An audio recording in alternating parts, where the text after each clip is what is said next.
Monsoon की बरसात किसी भी समय शुरू हो जाएगी। इसको लेकर अंबाला प्रशासन ने पहले से ही कमर कसी हुई है। इसलिए शहर के सभी नालों की सफाई का कार्य युद्ध स्तर पर चल रहा है, जिसके लिए सैकड़ों कर्मचारी व जेसीबी सहित पोकलेन मशीनें भी लगाई हुई हैं। लेकिन प्रशासन के दावे वहां फेल होते हुए नजर आ जाते हैं जब विभाग एक दूसरे के अधिकार क्षेत्र की बात कही जाती है। जहां कुछ नालों की सफाई नगर परिषद तेजी से करवा रहा है, वहीं सिंचाई विभाग के कुछ नाले ऐसे हैं जहां अभी सफाई नहीं हुई। हालांकि पूर्व मंत्री अनिल विज ने हाल ही सभी नालों का दौरा कर सभी अधिकारियों को साफ करने का निर्देश दिया है। पिछले साल लगातार तेज बरसात के कारण अंबाला में बाढ़ आई थी, जिस कारण लोगों को काफी नुकसान हुआ था, जिससे सरकार ने सभी जिलों में ये आदेश पहले ही दे दिए थे कि मॉनसून से पहले ही सभी नदी नालों की सफाई करवाई जाएगी, जिससे अंबाला में भी सफाई का काम युद्ध स्तर पर हो रहा है और लगभग नालों से गंद निकालकर सफाई कर दी है। लेकिन कुछ नाले ऐसे भी हैं जहां सफाई नहीं हुई है। अंबाला नगर परिषद के कार्यकारी अभियंता ईओ जरनैल सिंह ने बताया कि नालों की सफाई का कार्य रूटीन में चल रहा है। इसके लिए अनिल विज व उपायुक्त ने दौरा किया था। इसके बाद नालों की सफाई का काम युद्ध स्तर पर हो रहा है। उन्होंने बताया कि जहां भी सफाई हो रही उसके लिए लोगों से भी पूछा जा रहा है कि काम कैसा हो रहा है। उन्होंने बताया कि विज साहब ने इसके लिए सभी विभागों की मीटिंग ली थी। उसके लिए भी सभी विभागों का दायित्व है कि वो अपने अपने विभाग का काम ठीक से करें।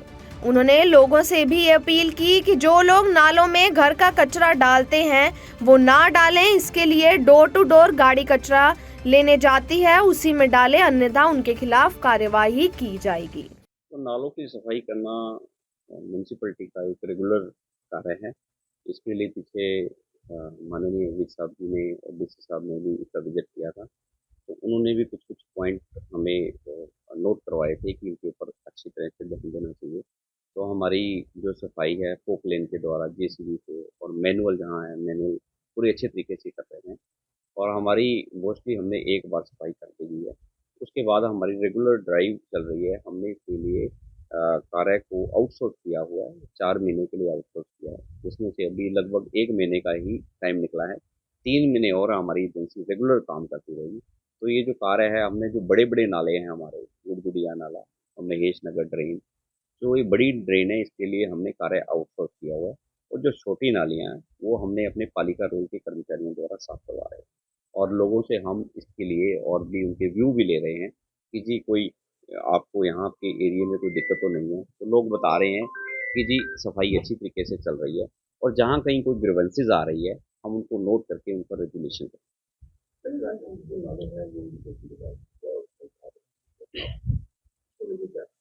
इरिगेशन के लिए अभी माननीय विज साहब ने और डीसी साहब ने सभी डिपार्टमेंट के जब मीटिंग उन्होंने रिव्यू किया था, फील्ड विजिट की थी, तो उसमें इरिगेशन, पब्लिक हेल्थ और एमसी और संबंधित अन्य विभाग भी थे। और इरिगेशन ने अपने अपने जो बड़ी बड़ी उनकी ड्रेन जा रही हैं, बड़े बड़े मतलब नाले जा रहे हैं, उन्होंने भी अपना पूरा आश्वासन दिलाया कि वो अपने टाइम पे करेंगे। तो ये सभी विभागों का काम है। जब सभी विभाग मिलजुल कर काम करेंगे तो तभी हम कोई बाढ़ जैसी स्थिति आएगी तो उसे निपटने के लिए हम तत्पर हो पाएंगे। हमारे अभी इसके लिए हमने अलग से जो टीमें बना रखी हैं, 4 टीम बना रखी हैं, जिसमें 10-10 की टुकड़ियां बना रही हैं। उसके बावजूद हमारे जो पालिका रोड के कर्मचारी हैं वो करीब हमारे 300 के करीब हैं, जो अपनी अपनी नालियां की सफाई कर रहे हैं।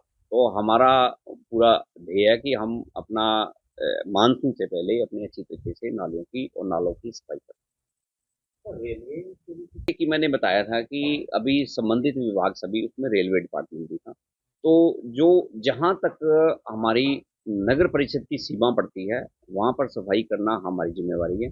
उसके बाद जहाँ रेलवे की थी तो रेलवे को ड्यूटी असाइन की थी डीसी साहब ने, और उसके बाद कंटोनमेंट बोर्ड का जो एरिया था उसके अंदर उनके ड्रेन पड़ते थे तो उनकी जिम्मेवारी तय की। तो इसलिए सभी विभाग अपनी अपनी जिम्मेवारी को समझते हुए अपने अपने नालों की सफाई सुचारू रूप से करवा रहे हैं। लेकिन एमसी का मैं आश्वासन देता हूँ कि हमारा पूरी अच्छी तरीके से ड्रेन मानसून से पहले अच्छी तरीके से साफ हो जाएगा।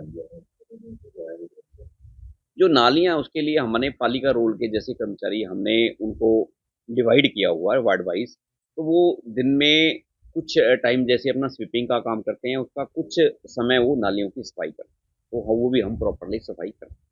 ठीक है, जैसे फिर भी उसके बावजूद भी पानी भरा तो क्या इसके लिए तैयारियां मतलब तैयार है, अगले काम तक की तैयारियां होंगी? उसके लिए कुछ एक ऐसा एरिया होता है जो लो लाइंग एरिया होता है, जहाँ पे हम ना चाहकर भी पानी बहाव हो जाता है। उसके लिए हमने हमारे पास पंप हैं जो डी वाटरिंग करने के लिए, उनकी हमने रिपेयर करवानी शुरू कर दी है और मोस्टली रिपेयर हो भी चुकी है।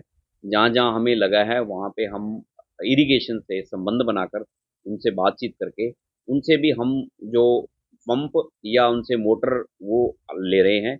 अभी जैसे रामगढ़ माजरा का इशू आया, वहाँ पे एक पुलिया है, वहाँ पे भी हमने एक उनसे मोटर लेकर वहाँ तैनात करी है, ताकि वहाँ से पानी जितना आगे डिबाटरिंग कर सकें।